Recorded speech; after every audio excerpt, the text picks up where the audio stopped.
Qulupnayni tuzli suvda yuvish kerakmi yoki iste'mol sodasida? Qulupnayni yuvishda tuzli suv ham, iste'mol sodasi ham foydali, ammo har birining o'ziga xos vazifasi bor. Tuzli suv gijalar tuxumlari, mayda hasharotlar va ayrim mikroorganizmlarni yo'qotishda samarali. Iste'mol sodasi pestitsidlar va kimyoviy modda qoldiqlarini tozalashda ayniqsa samarali bo'lib, u shuningdek bakteriyalarni yo'q qilish xususiyatiga ham ega. Agar siz maksimal darajada tozalashni istasangiz, ikkalasini birgalikda ishlatish eng samarali usul hisoblanadi.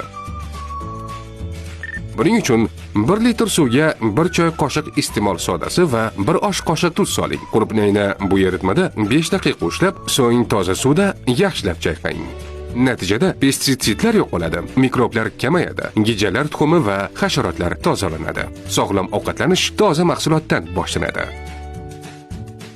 Tibbiyot 103 rasmiy kanalimizga obuna bo'ling.